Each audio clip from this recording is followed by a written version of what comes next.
Hey YouTube, Mark Kaufman here, and today I am going to do a new acquisition video.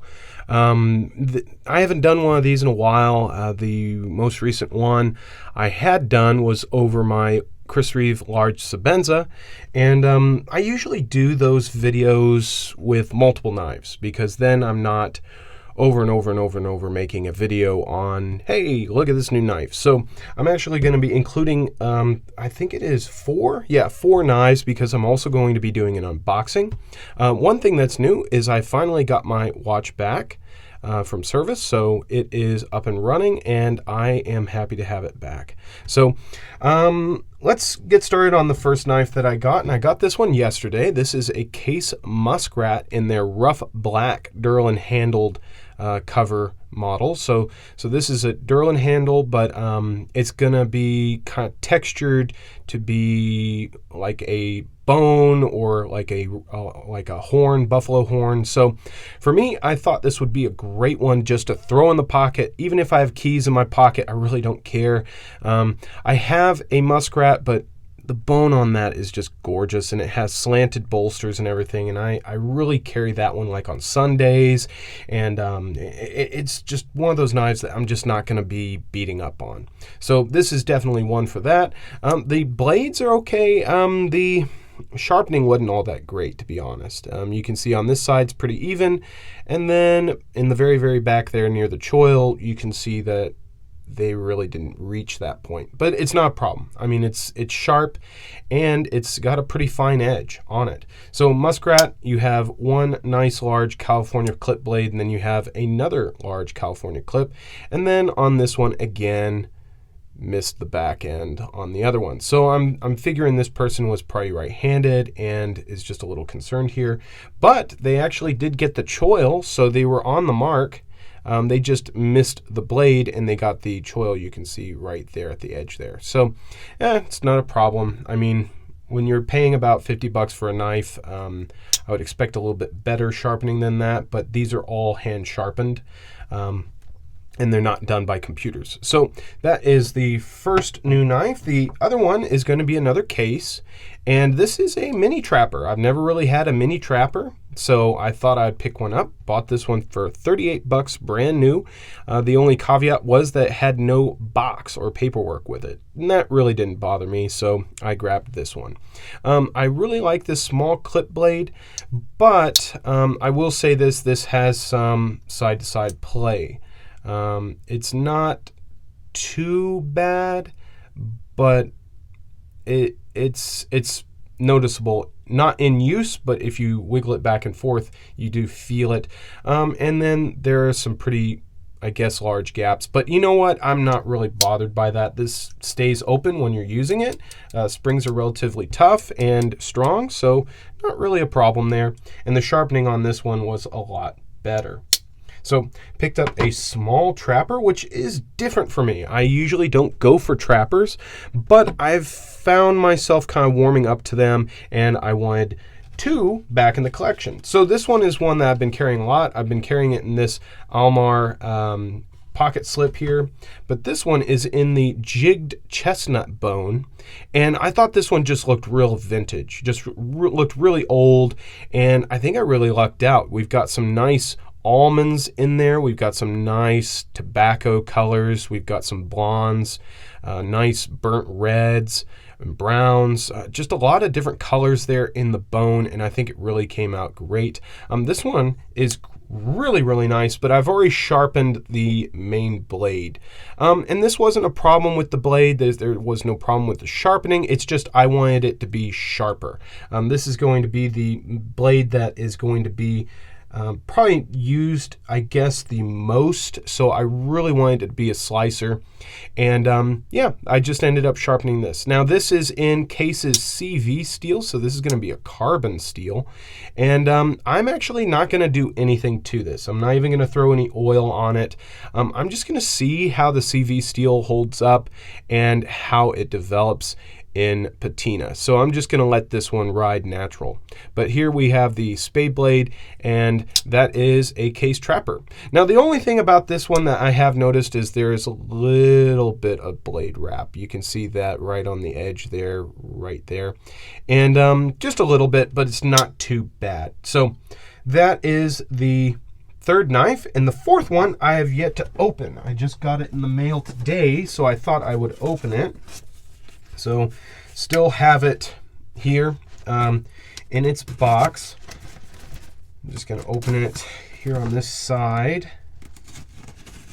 and let's see what I got. So I will tell you this. This was not an expected purchase, okay? This purchase was a complete surprise. I had done a few repair jobs on the side.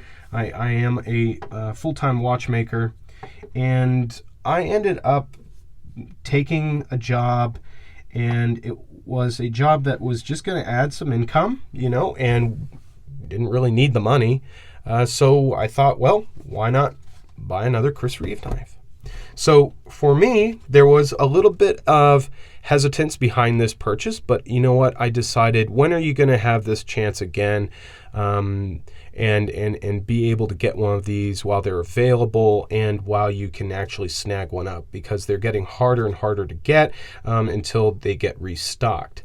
So what I ended up picking up was the small Sebenza 31 with inlay. This has the black canvas micarta, and I was originally going to get the natural Sebenza, but the reason why I went with the micarta was because I have the small Nkosi, which is a nice small model that's going to be very compact, and it's an Nkosi, it's not a Sebenza, so that's already in the natural finish.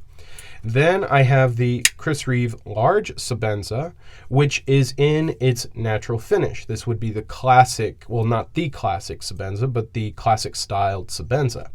So for me personally, I thought, you know what, I don't really want to get a small Sebenza that's in its natural form, because it's just too close to this, and then it's just exactly the same as this. So I went for the micarta. Now, to be honest, you know, the small Sebenzas are, I think, about $350, $375. And then you have, we got the tools here as well, and I don't really open those. I just use my own tools, but it's nice to have that there. This one was 60 to 62, drop point, April 28th. Ah, darn, my birthday is April 6th. That would have been really cool if it was on my birthday. And then we get some stickers and all that. That's really cool. I do like the packaging nowadays. It really beats the white box. A lot of people say that this is so fabricated. It looks like it's fabricated out of somewhere else. Honestly, I don't care. I think it really adds to the knife. So let me throw that up into my box there. I have all my boxes up on a shelf here. And here is the small Nkosi. So, not small Nkosi, small Chris Reeves Sebenza. So the reason I went for this one was just primarily because I was just really wanting to get a small version of a knife by them. And then I didn't want to go with the plain. So for me, I just thought this was a natural choice. Now, one of the things that is standing out to me automatically are these 2 mill lines on the exterior here. And I don't know if the large Sebenza has that, and it does not. So it does not have that, and then it doesn't have that either. So I thought that was maybe like a mistake, but it looks like it is done on purpose. Interesting.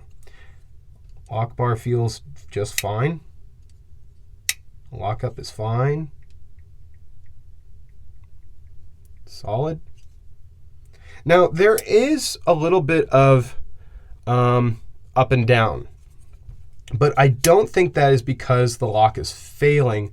I think that is actually because the ceramic ball is kind of swiveling like this, because you've got a smooth surface there and then a very smooth surface, so it could possibly do that, but I think that's just going to break in. It's perfectly down the center. The black micarta is really nice. Now, I've watched a few videos on this knife, and a lot of people are saying, oh, it's really not worth it to get the micarta. Actually, I believe it is. I believe it adds a little bit to the knife visually and tactilely.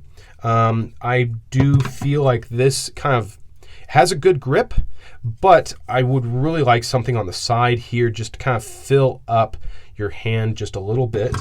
Now, when it comes to size, I'm just going to check the edge here. Does feel sharp. Yeah, it feels fine.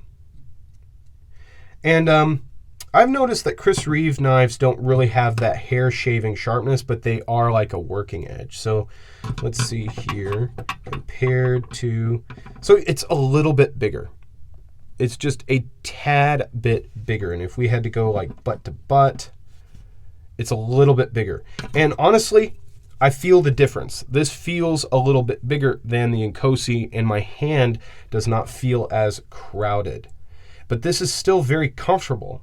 Side grip as well, in reverse grip. Now when it comes to size there, I mean, the large Sebenza is going to be a lot bigger. The other reason why I went for the micarta is because the thumb stud is going to be silver and the back stud is going to be silver.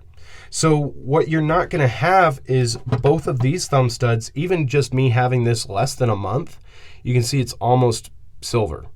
So, I mean, and we got some gunk in there.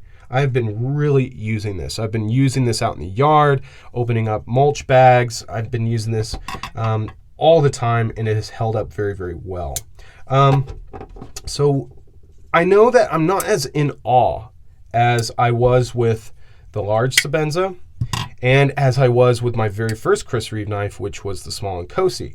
I mean, like, I was speechless when I got this, but that was because it was my first one. And then I got this one because it was just, whoop, there goes my fingernail. Because I mean, this is the Chris Reeves knife. I mean, when you see Chris Reeves, you think this knife. And so for me, this was a huge accomplishment, but this was just so unexpected. I did not expect to buy this. I wasn't really planning on getting it. I thought about it for a few days, and for me personally, I just was like, you know what? It's fine. You can get it. And then you have your 3.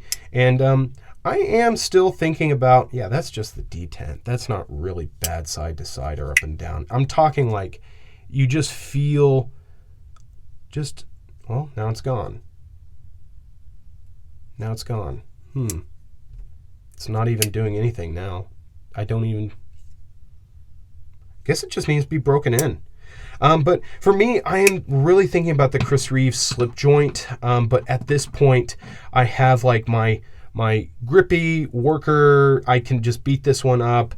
Honestly, I use all these. You know, these are not safe queens for me. These were just more of accomplishments, and me saying to myself, I wanted this knife, and I'm going to use it because I want to see what they can do. But I've got a good array here. I've got an Inkosi that's small. I have the large Sebenza, which is going to give me more length. And then I have the small Sebenza 31, but it has micarta. So I'm able to say I've handled the micarta, and I can say that I have the large one, and then I can say that I have the Inkosi, which for me personally, man, I looked for it, but I wanted a large Inkosi instead of this. But you just cannot find a large Inkosi. I mean, I really looked for one, and I just couldn't find it. And then I was thinking about getting the small Sebenza natural, but then I thought, just get the micarta. Now, I wasn't too crazy about the brown because you've got black, you've got silver, and then you got brown. You know, not too crazy about that, so I thought the black went a lot better with the silver and the noir look, I guess. So that is the 4th recent knife that I've gotten, and really this is kind of the end all, not end all be all, but this is kind of where I'm going. When it comes to a knife that I'm going to buy nowadays, I'm probably going to buy something that's tested, tried and true. Something that is well known, and it doesn't have to be something that's like a fad. I want to be able to say, yeah, this knife has been around for like 20 years, not even changed. I have an Endura, which is like that. That thing's been around for about 20 years, and that knife has barely changed, and it's a tested design. The Chris Reeve small and large Sebenza and Inkosi, I believe, are designs that have really tested themselves within a lot of groups of people and proved themselves many, many times. So for me, I'm going for more knives that are going to be very reliable, either made in Japan, either made in America, or made in Italy. And I personally am just really not going towards these $50, $60, $70 Chinese knives. There's nothing wrong with like Chinese manufacturing, but just for me, if I'm going to spend that money, think about it. You spend that money and you save another $70 one month, and then another $70 another month. And then you do it another month and another month. And it's just $70 a month. And you do that for like 5, 6, 7 months. You can get a Chris Reeve or a really nice knife. And that right there is just where I'm going. You know, I want to get a knife that's going to be reliable, it's going to be good, and it's going to be a good investment. I mean, if I want to turn this around and sell it, I'm not going to lose any money. You know, on those other knives that I've had, I have had to sell that stuff in lots, okay? And for me personally, that's just really not the way I want to go. If I buy something, I want to be able to sell it for what I paid almost, and I want it to be reliable. So that is really why I bought this, and I wanted to experience the micarta. So thank you guys again. I know this was a little bit of a ramble. It was a little different than most unboxings, but I feel like I wanted to explain my choices here and tell you guys where I am going when it comes to buying my main folders. So thank you guys again for joining me on my YouTube channel. Until the next one, I'll talk to you guys later. Bye-bye.